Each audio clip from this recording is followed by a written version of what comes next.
যে কোন গণতন্ত্র, কোন আইনের শাসন? Enough is enough. এর পরিণতি কিন্তু ভালো হবে না, এর জবাব দিতে হবে। এটা সব দিক থেকেই অত্যন্ত উদ্বেগজনক ঘটনা।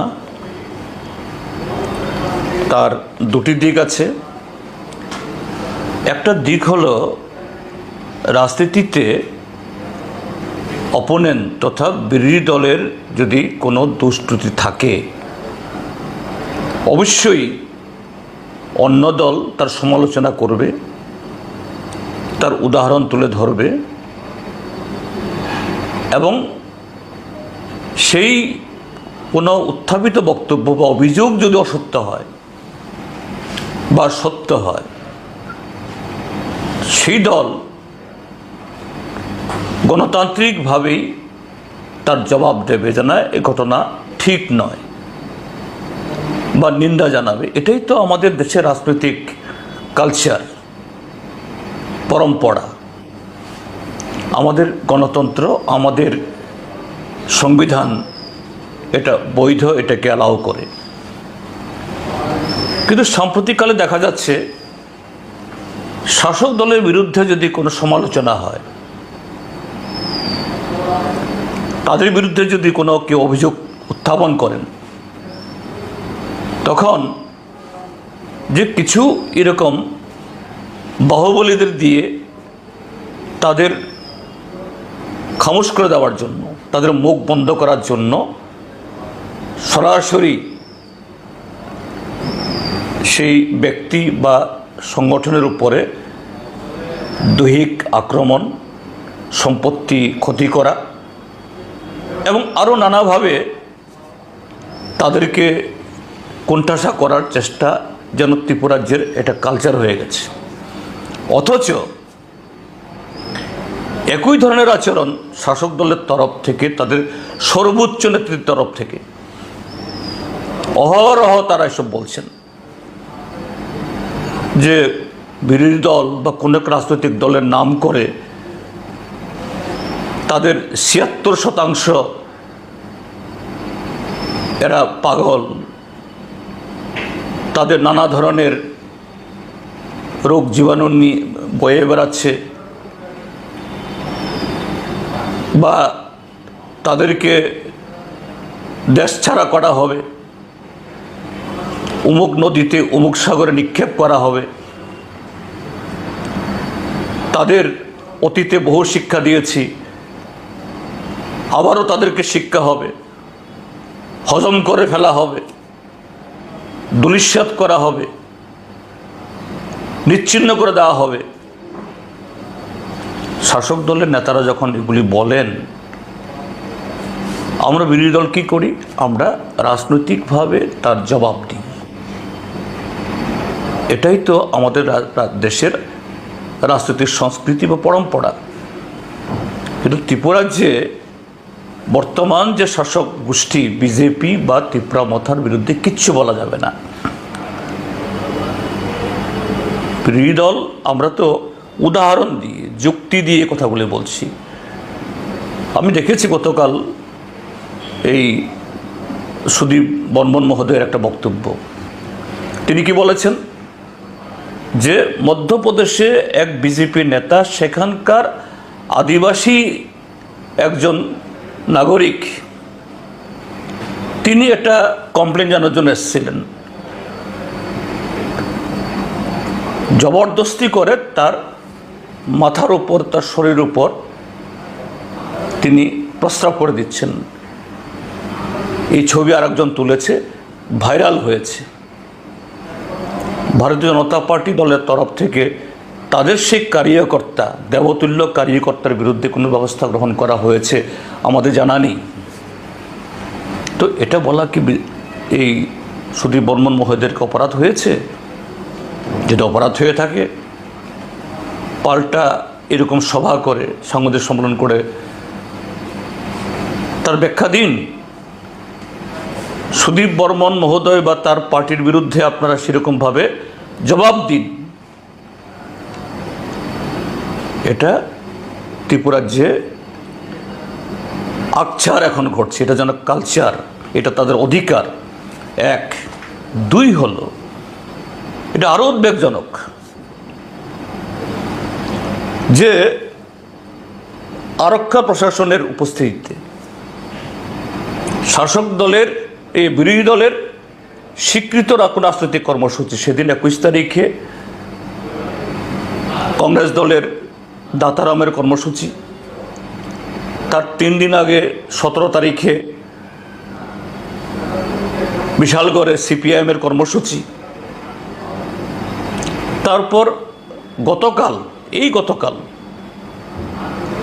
আমি আমাদের প্রাক্তন অর্থমন্ত্রী ভানুলাল সাহা, আমাদের প্রাক্তন মন্ত্রী নরেশ জমাতিয়া, আমাদের পার্টির জেলা সম্পাদক রতন সাহা সহ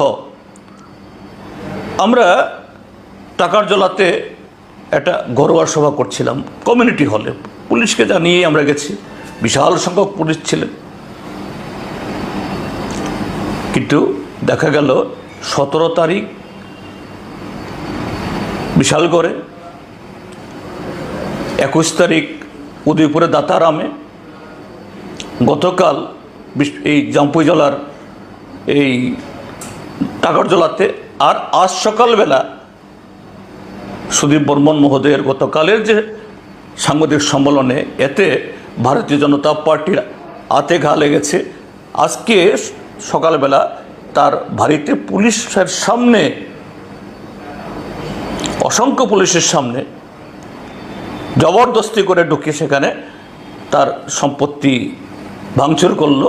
ভাগ্যিস শুধু দৈহিকভাবে তিনি বা তার পরিবারের লোক আক্রান্ত হননি। এটা কোন কালচার? শাসক দল মানে তারা যে কোনো মেয়েতে, যে কোনো জায়গাতে, যে কোনো পরিস্থিতিতে, যে কোনো ইস্যুতে আইন হাতে তুলে ধরার অবাধ ক্ষমতা কি ত্রিপুরাজ্যে এদের হাতে সমর্পণ করা হয়েছে? পুলিশ এরা কাঠের পুতুলের মতো দাঁড়িয়ে দাঁড়িয়ে তামাশা দেখবে? কোন গণতন্ত্র, কোন আইনের শাসন? দুর্ভাগ্যজনক।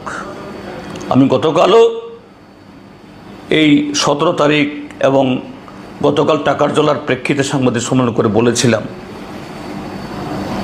মাননীয় মুখ্যমন্ত্রীকে আপনি কোথায় কোথায় বলেন সুশাসন চলছে, অমৃতকাল চলছে, ত্রিপুরাজ্য উন্নয়নের একেবারে ওই সূর্য চাঁদের সারিতে চলে এসছে, কিন্তু এগুলো কি? কেন কিছু যুবকদেরকে লেলিয়ে দিয়ে বিরোধী দলের কণ্ঠস্বর রোধ করার জন্য আপনাকে এইরকম করতে হচ্ছে? এটা আপনার দুর্বলতা নয়? কোথায় কোথায় বলেন পুলিশকে যে স্বাধীনভাবে কাজ করার জন্য সুযোগ দেওয়া হয়েছে। আর এই কথা বলার, এই কথা কি কেউ বলতে পারে এরকম? মুখ্যমন্ত্রীর চেয়ারে বসে, স্বরাষ্ট্রমন্ত্রীর চেয়ারে বসে। তার মানে হলো আপনি স্বীকার করে নিচ্ছেন পুলিশের স্বাধীনভাবে কাজ করার সুযোগ ছিল না। এখন যখন বলছেন স্বাধীনভাবে কাজ করার সুযোগ দেওয়া হয়েছে, কিন্তু দেখা যাচ্ছে পুলিশের সে ভূমিকা নেওয়ার স্বাধীনতা নেই, যে কারণে অফিসার এবং ডজন ডজন পুলিশ কর্মীর সামনে অল্প কজন মাত্র কিছু লোক যাদেরকে লেলিয়ে দেওয়া হয়, আমি তাদেরকে দোষারোপ করব না, আমি সত্যি বলছি। বিশালগড়ে সেদিন যারা পার্টি অফিস আক্রমণ করলো, একজন সংখ্যালঘু এই নাগরিকের উপরে তার বাড়ি তছনছ করে দিল। গতকালও যে 15-16 জন যুবক টাকারজলাতে আমাদের মিটিং বানচাল করার জন্য আসলো, এবং আজকে যারা সুদীপ বাবুর বাড়িতে এমএলএ হোস্টেলে, এটা প্রোটেক্টেড এরিয়া, 1 নম্বর এমএলএ হোস্টেল, সুদীপ বর্মন সহ কিছু লোক থাকেন সেখানে,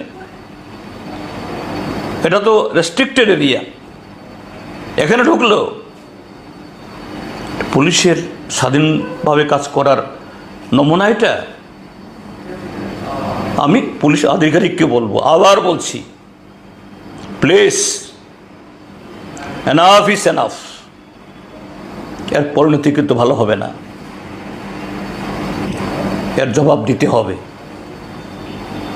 আমরা কোনো ফেভার চাই না, আমরা চাই জাস্টিস, যে আমরা আমাদের constitutional right, human rights, natural rights, আমরা শুধু এটুকুই চাই।